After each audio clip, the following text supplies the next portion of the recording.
I'm really excited to introduce a family that I met while I was writing Upgrade Unlocked, the Spaccarelli family.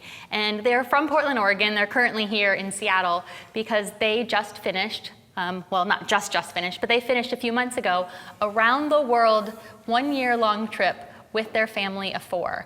And they travel hacked the whole thing through points and miles. So we know you guys have a lot of questions for them, and we have some questions for them. So I would really like to introduce Catherine and Nathan Spaccarelli. Come on out. Great. Come on up. Welcome. Wonderful. Lovely to see you. Welcome. Lovely to see you. Thanks for having us. You guys want to join Awesome. us here? Welcome. We've Come got and all have a these seat. extra We'll sit seats. you there, and you can come over here. I will actually go over there. Whoop. There you go. Yep. We obviously practiced that. That's right. Wonderful. So thank you guys so Thanks much, so much for for coming having us. and joining us on CreativeLive. And I've actually done an interview with these guys before. That's one of the resources in Upgrade Unlocked. So you can hear more about that if you were one of the people who won that prize in yesterday's lesson. But tell us about your family. Tell us about how you guys have been travelers for a really long time. Tell us about how you started with Points and Miles and where this idea came from to take a around the world trip with your family. Well, we haven't always been doing the points and miles thing, but we have certainly been travelers for a long time. Both of us studied abroad, Nathan in high school and me in college, and it's kind of just always been in the blood. Both our boys had passports by the age of about a month or 6 weeks, and we've just always just kind of taken them right along with us. Just excited to be out there. We love traveling as a family, and it was probably one of the WDS conferences that we went to that we started learning really about travel hacking, got probably more focused on it at that point, and kind of just took off, started accumulating for this trip. And so awesome. How long have you guys been earning Points and Miles then? Probably 3 or 4 years, or? Yeah, I would say. Right around there, 4 years or so, yeah. Yeah, we started. Yeah. So one of the things people have been most eagerly anticipating, throughout the whole filming of this course, we've been kind of previewing this story. We've said there's this great family, that went around the world, family of 4 for an entire year. And I don't want to say all the places that you went. I want you to tell us about that trip. Tell us a little about this whole trip. Well, we just decided, we love traveling with the kids. We were in different countries. I think they had both been to about 10 countries before we even set out on this trip. But we just wanted to keep making it happen. And so we started accumulating miles and trying to figure out how to make it work. We sold our house and took some of those proceeds to go toward the trip, and that with the travel hacking. But we started in Japan and made our way into Southeast Asia. We spent about 6-7 months maybe all together in Asia. And then we went down to, Indonesia, Australia, took a flight over to South Africa, and met up with my folks there on safari, which was really fun. Fantastic. We have Lynn who wants to go on a safari. She might have some questions for you. It's so great. It is very good, a good highlight. Yeah, and then we took a repositioning cruise. I know you guys have talked about that, but we got on a boat. It was kind of cheaper than flying, so we all hopped on a boat for 19 days from Cape Town up to England, and but it was fun because we stopped in lots of places along the way on the west coast of Africa that I'm sure we probably wouldn't have done otherwise, and Spain and Portugal and a few other places, France I think, and then we spent last summer touring around Europe. Spent 5 weeks at the end on the Italian countryside. And eventually you made it back to the States, I'm guessing. Yes, unfortunately we had enough miles at the end to actually get home. That's great. So maybe, maybe we could unpack this a little bit and start from the beginning. So the first stop was Japan, that's right, and you guys were living in Portland at the time, yes, right? Yes, so correct. Okay, so Portland to Japan. How did Japan come about? Why'd you decide on that? And then how did you get there? Well, Japan, as Catherine said, she studied there in college for a year, and then later we both lived there for a couple of years. And before getting married, we lived together there, and it's really, we have a lot of friends and sort of host family type connections there. So we decided we wanted to share it with the kids. Catherine had taken Lorenzo back when he was 5, but we wanted to share it with our younger son as well. So when we finally got our trip off the ground, because there was a lot of, how do we plan it and which direction are we going to go?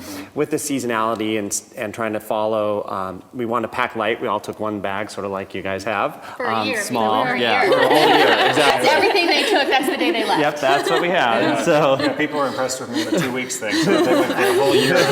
flying back. That's awesome. Yeah. Okay, let's keep going. So we ended up deciding that we stayed with warm weather because we had to pack a little less, and I'm a warm weather person. So we started in Japan in September, and we had been accumulating miles, mostly credit card miles, not airline miles, so points maybe versus miles, and we're doing some research because we decided, we're trying to figure out the cheapest way to make this work. And we found that we could go to Japan on our way to Bangkok with a stopover in Tokyo, so sort of like getting Saved a us free a bundle. ticket. Because 5-week stopover? Yeah, we did a 5-week stopover and got to pay the same amount of miles, same amount of points to do that. And so we stayed there for 5 weeks and then went on to Bangkok, and that was our first segment where all 4 of us, had free tickets for that part of it. Now, I know that everybody here is really curious about how you booked that ticket to get that 5-week stopover in Japan. Well, I found It's charm. I found that a lot of it is how you go about, first identifying where you want to go and what airlines fly there. So when I call, I want to find someone who's helpful, and I never go in with I'm looking for free miles, free trip. I go in and this is what I want to do. I want to get to here. And if you find a helpful person, there's a lot of times people will be very helpful. They'll be like, oh, you could do this, or yeah, for this for $10 more, you can make it a stopover trip, or if you route this way, it's cheaper than this way. So we found that there was a lot of people helped, and we ended up doing Singapore Airlines there, which was Portland to I think LA, and then over to Tokyo, and then on to Bangkok as sort of one flight segment. And that was really great for many reasons. One, because it was credit card, we still got miles. We got miles accrued on Singapore Airlines, which is then sort of a regional carrier out of Singapore, right? So we were able to then use those miles for shorter flights, especially when we went from Singapore to Indonesia to Jakarta. And that was really nice because we were able to accumulate miles, even though it was a free trip, and then reuse those miles directly in the next sort of segment, or one of the next segments. That's a great tip, and that's something that you guys, this is the couple who wrote the 10 tips for travel hacking families, which is a downloadable resource, so make sure you download that. But that's one of the tips that you gave in there. Maybe you could explain, we've been talking a lot about taking those Chase Ultimate Reward points and transferring them to the airlines, but that isn't exactly what you guys did. You used a little bit different strategy so you could get 4 tickets on the same flight. Can you explain a little bit more how that process works? Yeah, basically, we didn't do that much transferring directly to an airline's miles program. They tend to be a lot more restrictive. So we simply use those miles. And Chase, I believe, gives a 1.2 or 1.25 Kickback? Points, sort of points per rebate what you need. So if you were spending, let's say $500 or $1,000 on a ticket to make it easy, it would only cost you 750 or 75,000 points. So it's not 1-to-1 ratio. So you're getting a little over $1 per point. But it was really good when you want to buy 4 on Yes, Exactly. yes, So- and then it's no That's what we restrictions. were It is always working whatever with, yeah. tickets are available, whatever price points are available. Okay. And that was that first big flight. That is was that right? first So that big was, flight. Portland, LA to Tokyo. all the way to Bangkok, To yeah. Bangkok, yes. Okay, So that great, was our interesting. large specific, crossing over to Asia. Okay, that's a great example. We might come back to that. So Bangkok, and you did Jakarta, you did some other stuff around Asia. Eventually, you got to South Africa. Yes. How did you do that? Well, that That was also airline that was points. also airline points. As we developed the trip, I think that was United, right? that we was used some United. points, but- Some United points. We had found the repositioning cruise, which when we did the research, as I said, it was cheaper than 4 tickets flying from South Africa up to Europe. And so we decided, so we had sort of a hard date that we knew. And then we said, okay, we're going to get from Australia to Joburg or to South Africa. So that segment we bought using United miles, but they were miles that we had accumulated through United credit card. So it was credit card, but airline miles. Yep. So we knew that we had to book way in advance. So we booked that Before we left. way before we left. Before you left Portland. Before we left States, Portland. That okay. was one of the few, that and the cruise were the few like hard segments that were set. So you packed your bags and you took off and you had a couple of the pieces of the journey. Yeah, and the rest we winged And the it. rest you just Yeah. you knew you had like a stock of miles and you knew you'd be earning some other miles along the way. Right. Exactly. This is a great strategy though, because I often do the same thing. that they had their big pieces put together, is what it sounds like. I mean, you kind of filled in the small pieces along the way. I think what some people do is they're going to go off on this big trip. They think there's 10 pieces to it. They'll like, okay, what's my first and second and third stops? I think it's almost better to figure out, okay, what's my first, my fourth, my seventh, and my 10th, we didn't want right? to be tied down So to then- what if we really like a Right. place and we want to stay here for a while or something. So we were pretty flexible I once we like got that. We were through. chatting about repositioning cruises the other day. Not everyone knows what that is. And how did you find that particular? Ideally, deal? when we were looking for tickets, or we started looking into how to get from Australia to Cape Town, and we're like, hey, maybe there's a boat. So we started looking into it, and instead of finding that leg, we found instead this other trip out of Cape Town heading to Europe, and we knew we were going to eventually make our way up there too. So that worked out really well. We just decided, hey, that sounded good. The price was right. It was on MSC Cruises, and it was fun for like I said, 19 days on a boat. Yeah. Wow. Food and everything was cheaper than accommodations, flying. yeah. That's So we crazy. did that, and so then that's why we kind of started looking into how do we get to Cape Town before that on the flight. But yeah, it was just luck. That's a great option for families, and I'm sure you got to see places in Africa. I know on a repositioning cruise you don't stop as many places as you would on a normal cruise. It's a little bit different, but you still got to stop in countries. Yeah, Where I did mean, you stop in places- Africa on your way? Yeah, we can I tell a quick story about so my second grader here in Seattle Public Schools went to the Northwest African American Museum. And we walk in, and he sees a picture on the wall of a building with pink stairs, a pink building with pink stairs, and he's like, "I've been there," and it was an island off of the coast of Dakar, Senegal. Yeah. And There's I am the slave positive island. Yeah. the slave island. I'm sorry, you know the name. I don't- Island. yeah, you go and I am island. sure the curator did not believe the 7-year-old had been to this kind of random obscure place on the wall. And so that was a really fun moment for me. That was just in the last couple months where I felt like, this is kind of coming around again, to see that kind of keep happening for, him to recognize Yeah. even a year later that, those pink stairs, I remember that place. And that's really neat because that trip actually was cheaper than it would have been if you had paid for tickets to fly, and you got to stop in those places where you probably wouldn't have gone otherwise. Exactly. Right. Yeah, so we Dakar. stopped in Namibia, Dakar, and then up into Canary Islands, Madeira.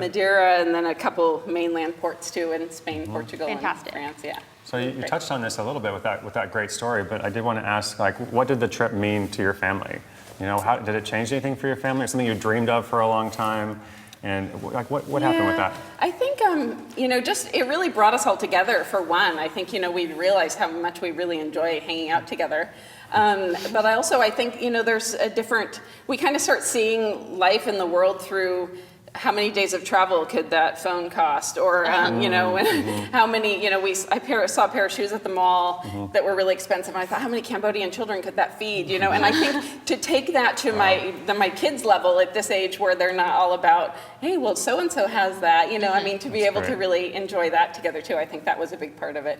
You have anything you wanted to add? It was a matter of going new places and places we've been before and seeing it through our kids' eyes as well, and the things that we learned. It really helped us, again, coalesce as a family together, because as you have kids, you sort of get pulled in lots of different directions, no matter how hard you try not to. You want to give them the opportunity of doing this sport or doing this activity or doing this other activity, and it's nice to come back together and bring that back together. So one example we were talking about this morning is on the road into one of the Angkor Wat temples in Cambodia. I saw the temple, and we had to go down this long road to walk there. And we're walking, and I'm kind of focused on getting to the temple. And my 6-year-old is exploring a really beautiful beetle on the side of the road that was like totally iridescent colors. And those are the kind of moments where you just go, oh yeah, we're seeing this through a 6-year-old's eyes too. That's an amazing opportunity. Yeah. I'm curious, could you tell us a little bit about where you guys stayed on this whole trip? Yeah, we kind of did the cheapy, room. bath hacker. Rockstar backpackers, they tweeted us after a lesson too. But I think, in the expensive countries, we tried to do Airbnb a lot, which is apartment rentals, and that was really great because we could eat some meals at home, we could do laundry, things like that. We always made sure that if we had an apartment rental, it had laundry facilities. So like in Japan and Europe, it was really convenient to get little apartment rentals and things like that. There's some differences when it's a family, and we had family with small kids, so we wanted to all be together. We didn't have kids that we thought could go in a room by themselves. animals, and so Yeah. so there's a lot. There was some real challenges around that. A lot of budget areas or Southeast Asia. Even some Australia, there isn't really rooms for four. You can't get 2 queen beds like you can Right, here right. in a hotel. So there was challenges around how to do that. And those are, there are things where we would, say we have 3 kids, and No, one would not 3 share. kids. No, 3 of us. 3 of us, sorry. and they would share like a twin bed because they were small enough to do that. So those were some different challenges that we faced. Right. We also found that the kids traveling with the kids gave us a different we traveled differently. We'd stay in one place for 4 or 5 days, try to make sure we had the first accommodations, so we had a place, as opposed to earlier in our lives, we would maybe go Show and up say, in a oh, town and we'll start find looking something, around, we'll yeah. find something here, It gave us a little different way of traveling. And also, when you're doing a year travel, it's not a vacation, so it takes a lot of work to organize and continually do this. So there were times when we sort of took vacations within the trip, where, okay, we're going to stay on a beach somewhere and be a tourist more, or be more relaxed vacationist, I guess, then go back to, travel and seeing the sights and the museums and the culture of where we are.